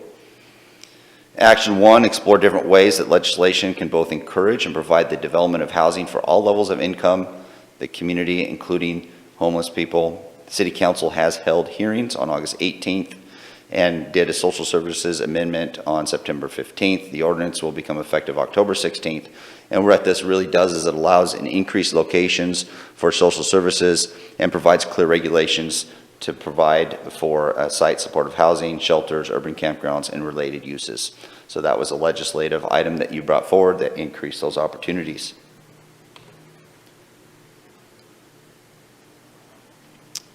Another action item is development of homeless shelter and or urban campground. There's been a number of community nonprofits, including the All Care Foundation, which has sort of taken the lead on this, and we recently had a workshop discussion item on this, along with Rogue Retreat and a number of other community nonprofits, to try to establish an urban campground, and we are currently in the midst of doing that and making good progress towards that goal.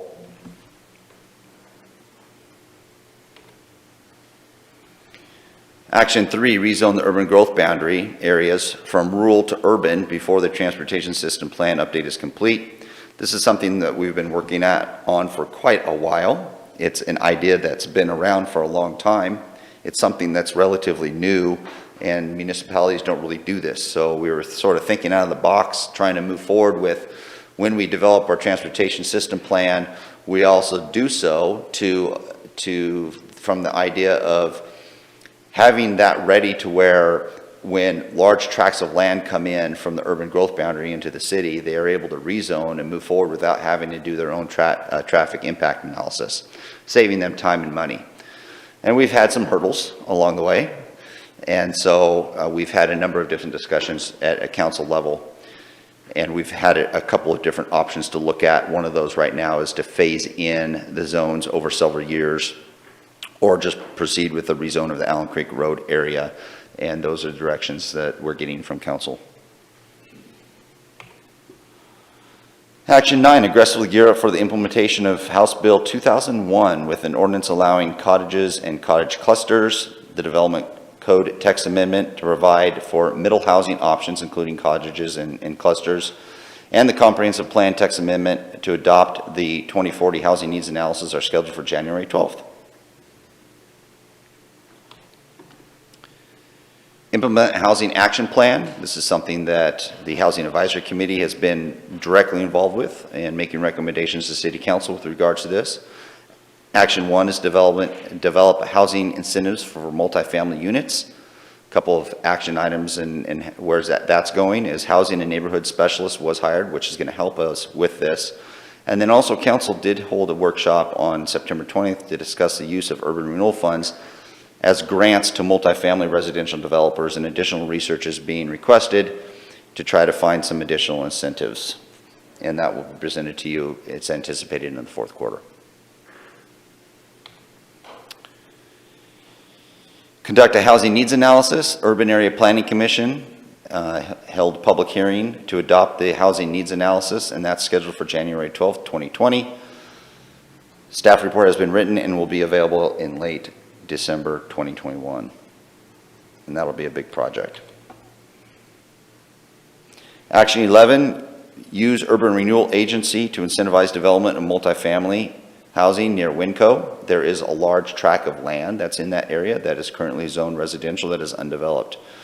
So council held some workshops September 20th to discuss the use of urban renewal funds as grants to multifamily residential developers, and additional research has been requested and will continue to provide you with some additional information. One of the things council did do is in our urban renewal agency about a year ago or so, or less than a year ago, you did make an amendment to provide for affordable housing as one of your allowable uses, which originally in the urban renewal agency that was not defined as an allowable use. So that was one item that council did change to provide a funding stream to help incentivize that. Develop minimum density zones. This is something we're right in the thick of also. We're moving forward through that process. I think in November, December, January, we're going to be continuing that discussion of minimum density. Currently, right now, the direction is that we would implement minimum density of 60% on R3 and R4 zone properties.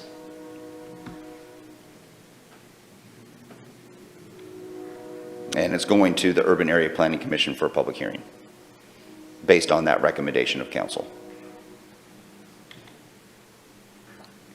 Facilitate development of low-income housing. This one specifically with the Ramsey property that we have. We did have a setback when AVS communities failed to be responsive to our RFP after they were chosen. So we brought it back to council, and council made a recommendation to move forward with another RFP. That was published on October 17th, I think 2 days after the council meeting, and it's open through November 17th. After that, we'll review the proposals coming in. So we're getting a new group of developers coming in with regards to making that Ramsey piece of property the city owns an affordable housing project, and we'll bring those forward for your ultimate approval of one of those respondents.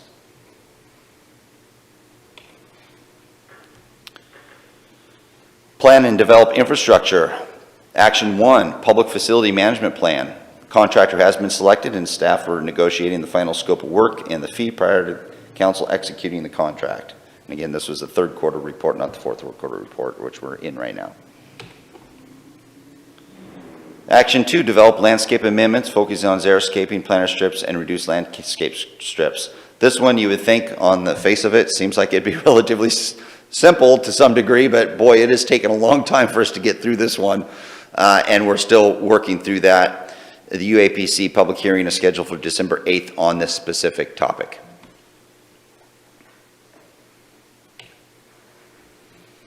Objective 2, ensure water infrastructure needs are met. Action 1, build a new water treatment plant. So we have a contract for phase 1 services, which was awarded to Sladen, the construction group in September. Work will soon begin on technology selection, which we've had a brief conversation about, but that's one of the things council is going to need to consider and decide is what type of technology we're going to have moving forward. And we plan on having additional workshops with you in the fourth quarter and for the next year or two to come.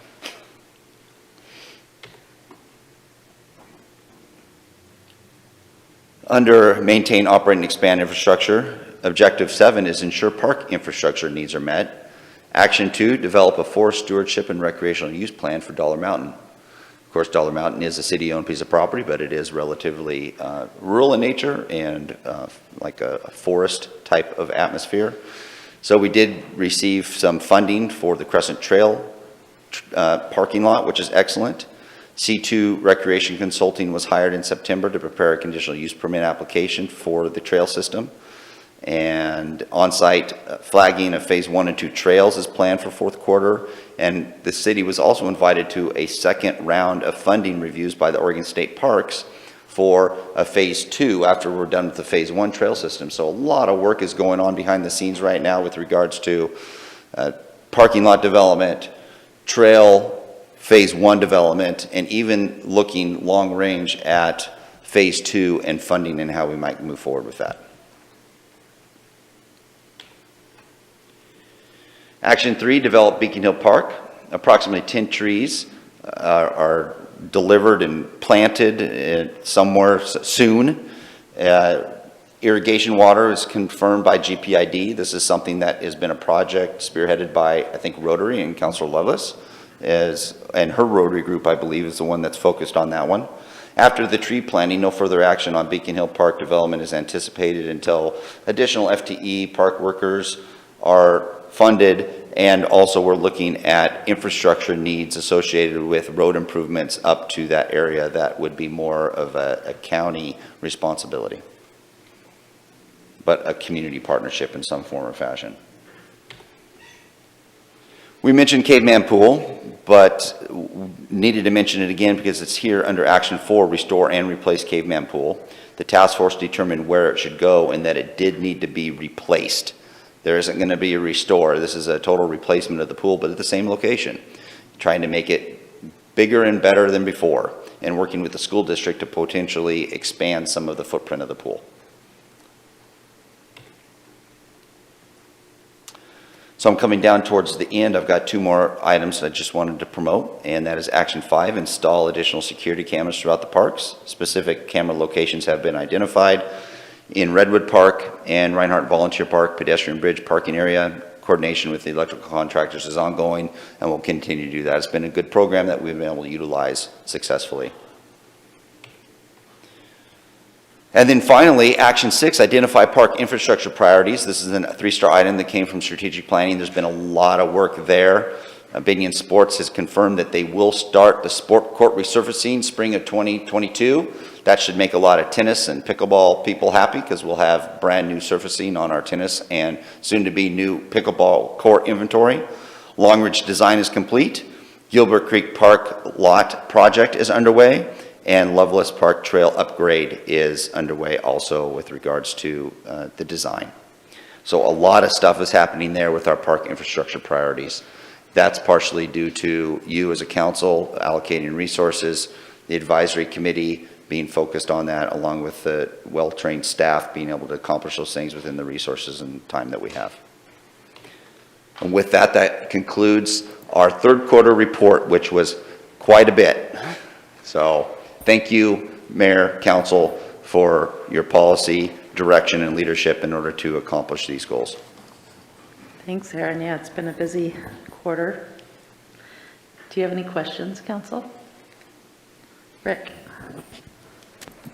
Thank you, Aaron. Can you go back to slide 38? It's only a couple back. Certainly. That was the cameras. 38, I skipped it. There you go, right there. Okay, so maybe more appropriate question for the chief or you, I'm not sure. It was mentioned nighttime cameras really don't show good images.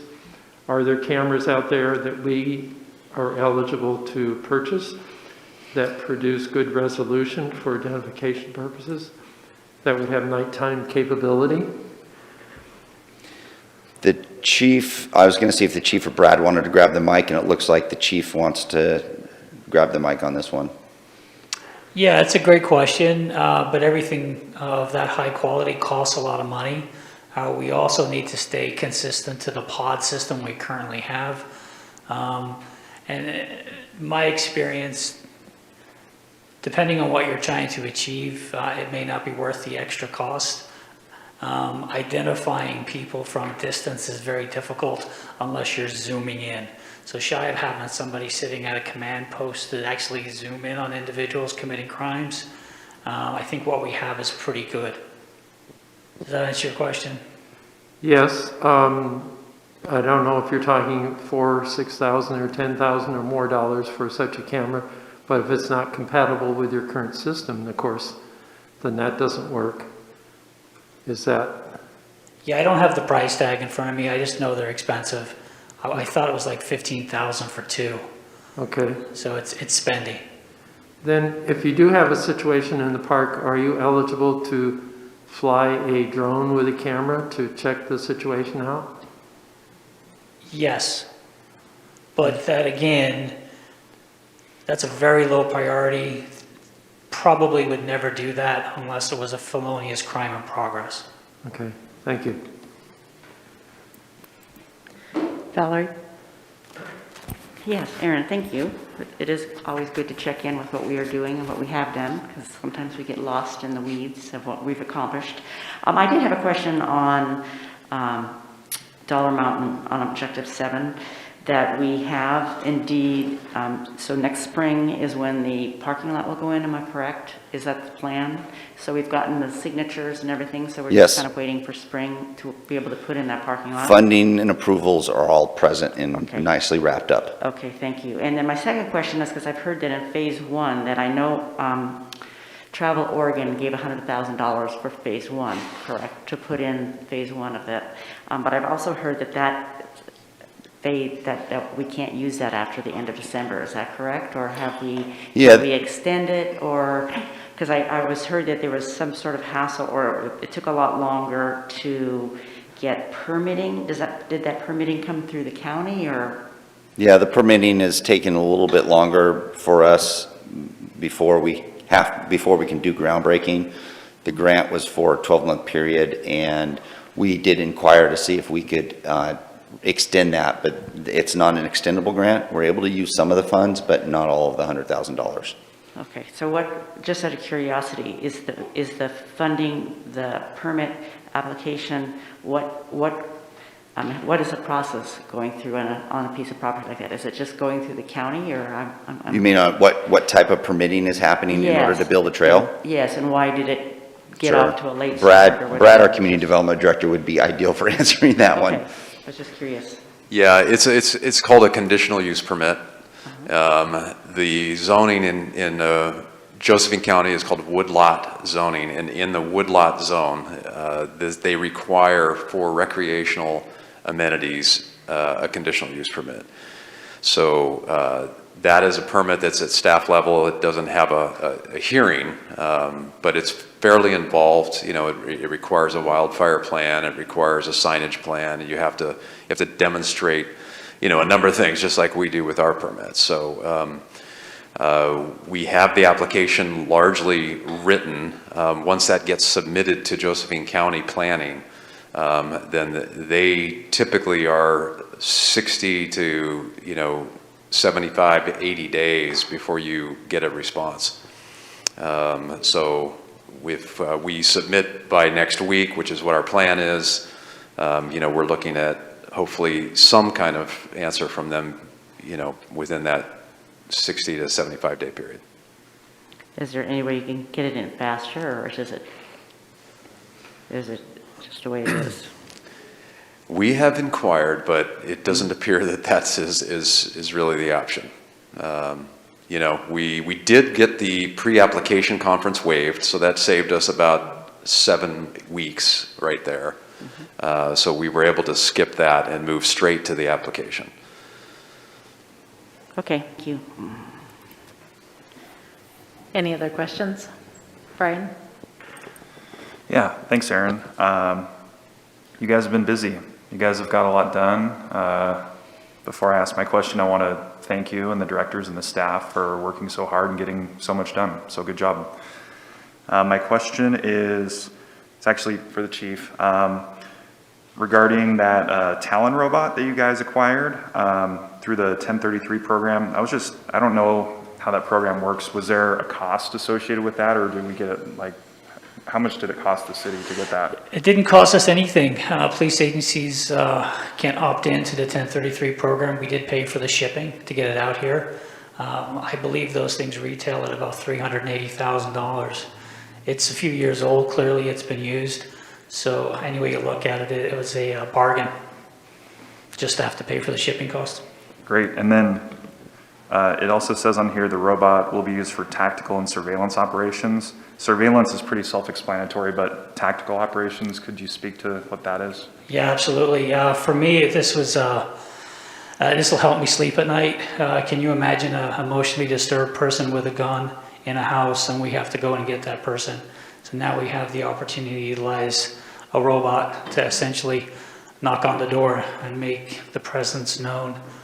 We can utilize the surveillance that comes with it. We could even add our own surveillance in the form of body cameras to the robot as well in an effort to communicate with a person. Throw phones are big within SWAT tactics. So now instead of literally throwing the phone, we can have a robot bring the phone to the door. Great, well, will the robot have any capability or be used for any sort of weapons handling? I was just wondering if there's any weapons handling that the robot will be doing as far as being armed with a weapon. No. Okay. Now there is a potential that we might have be able to utilize a device that could blow a door open, but as far as using a weapon to use against people, no. Great, thank you. Okay, I'm just gonna interject here. That was totally individual conversation stuff that we all just sat and listened to. Could you handle those kind of things outside of the meeting, please? Probably not. I don't know how it was more individual than anything else, but does anybody else have any comments or questions about the presentation, rather? All right. Is there any discussion about the presentation? All right, thank you, Aaron. Thank you, Mayor, Council. All right, agenda review. Our next meeting is next Monday, and we have a public safety building tour before the meeting, followed up with a discussion on the water treatment plant. And that is the only thing on the agenda for next Monday.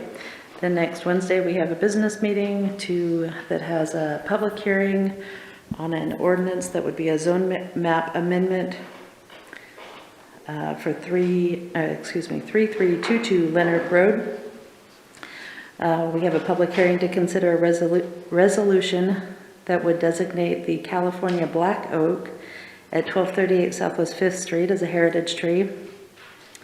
We have a resolution regarding the location of Caveman Pool, a resolution to consider a grant for the urban campground purchase, a resolution for a real estate property sale agreement, a resolution to approve the intergovernmental agreement with Josephine County, a resolution regarding forming a city sustainability committee, a motion to approve findings of fact on Riverside Park and Caveman Bridge as historical, adding to the historical properties list. Any questions about next week? Joel? So the difference between CA and CC, remind me of what that is again? Council action and consent calendar. Consent calendar, okay, thank you. The one thing I would add on the Caveman Pool, it might not just be location, but funding. Because there was some mention by some fellow councilors about funding mechanism for it. And we could do that at the same time if there's agreement. And then it would be free to go. Was that actually on the plan for that day? Does anybody know regarding the packet? I thought we were just confirming the task force recommendation for pursuing a new pool at the same location. It's just a confirmation on the site. Okay. That's what the resolution and recommendation was. So I also heard discussion at that point in time that there was some agreement across the council on funding. And I wondered if we wanted to include that at the same time, or at least a discussion of that. And if we agree, move forward with that as well. I think at this time, we don't have any idea what we're building or how much money we would need. But I think this particular item didn't necessarily need to be done at a business meeting, except that there was a council interest in possibly having public comment on the location. So we put it on, but I don't know that we're nearly to the point of discussing funding yet. So to determine how much we're going to need, we're going to have to expend some money on a feasibility study, I would guess. So I would at least think that we'd want to go that far and make progress on it. That's just my thoughts. Okay, we can bring that up during the discussion on Wednesday, I think. But I think the resolution itself that we're expecting is just to confirm the location. Any other questions? Valerie? I guess my only question on that is whether, and I don't know if this is a decision that the council or, quote, the urban renewal agency has to make to, if we're going to do it with urban renewal funds, is to amend the current plan, because it does not include that location. So we would have to do that before anything else. Am I correct? You are correct, Counselor, and I like your nonverbal communication of changing the hat. That was, I noticed that.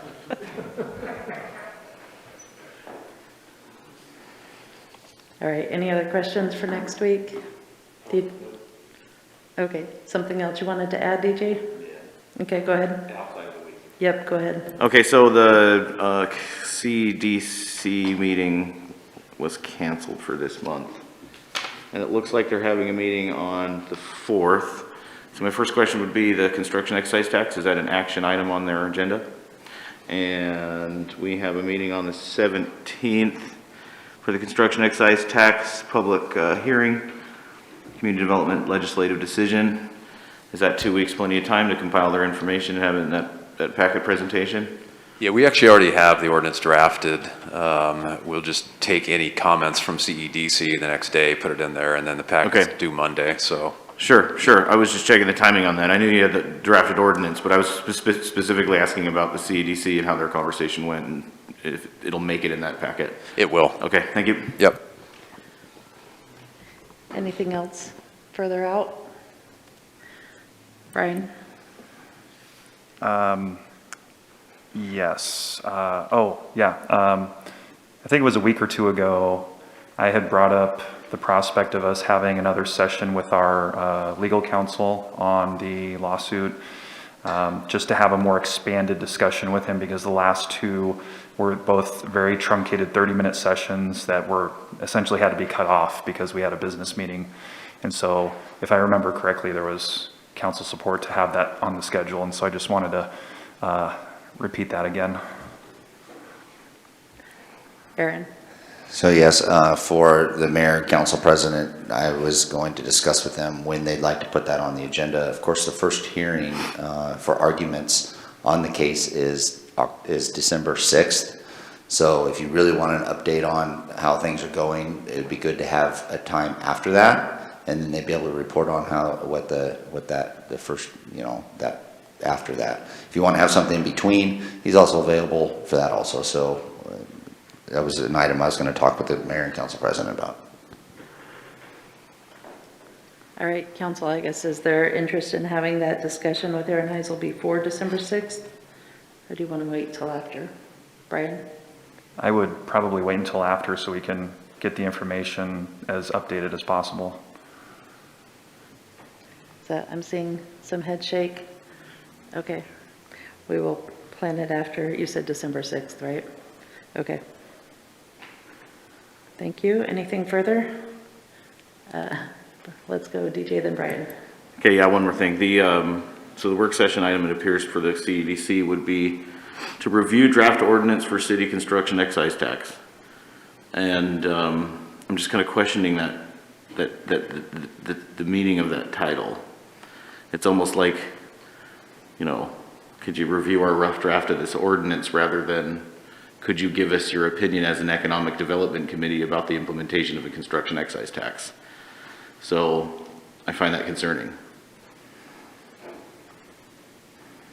Well, the ultimate goal is for them to review that, to make recommendations to you. Sure. If you'd like us to title it something different, we'll Well, definitely change the title. I'm not gonna nitpick the title, I'm just saying my reaction to reading it and what my thought process could potentially be from that title, and I just wanted to be sure what the spirit of that conversation was gonna be. Okay, thanks. What was it again? To review the ordinance? Okay. Brian, then Joel. Yeah, I just wanted to really quick see if we had a chance to schedule that facilitation meeting regarding the Partners for the Urban Campground yet. Has that been scheduled? I'm still working on that and gathering the stakeholders, and then we'll schedule that. Thank you. Joel. On December 6th, we have a workshop item on the fireworks ban in the city limits, and that's just one of many fire prevention techniques. And I would like, let me give you some other examples. You could, obviously there's a campfire ban on county lands. Do we post it? Does the county post it? And there's consequences associated with starting a campground fire, during high fire danger. There's fire prevention signs that we can use in our camps, such as, and we can use it on our property that's outside the city limits. We also have, and all these things exist, and when I went up to Dollar Mountain, there was none of them in place, but there was a fire. No cigarette smoking outside of vehicles, those type of things. So I think the topic for December 6th needs to be expanded to include all fire prevention techniques, not just fireworks. Well, the fireworks ban was a specific request. I believe Rob may have started that one, but we did just hear your suggestions last week, and DJ and I have not met yet. Our meeting is this Wednesday, so we haven't scheduled anything further, but I think your ideas are a little bit more specific, maybe to city-owned properties that are outside of the city limits. Yes and no. Yes and no, but we don't want to have an agenda item on each one. I think we would need to keep things separate to some degree and just be more specific. Okay, well then I would say that there's some that we don't need one on each one. And, posting signs for fire prevention is not a major decision that I'd like to spend a lot of time on, though it's a needed thing. Enforcing campfire bans is, that's a pretty easy decision. I don't need to spend a lot of council time on it, and I don't see it on the agenda at all, and this is the third time I've mentioned it. Like I said, I know that you mentioned it last week, and we just haven't had a meeting yet to put it on the agenda, but it is a distinctly separate item from the fireworks ban. And I'll respect your judgment on it. I did mention it last month as well, and we discussed it when I came to the agenda setting session. Okay. All right, is there anything further? Brian? I was just trying to get a little bit more clarity on what Joel's saying, because when he first brought it up, I thought that he was going to meet with the city manager and kind of hash out exactly what they were looking for. And did that meeting take place, and did that get hashed out, or? We've talked, and all we need to do is coordinate with some fellow agencies and make it happen. And if that gets done before the agenda item, that's great. If it doesn't, then we can talk about it.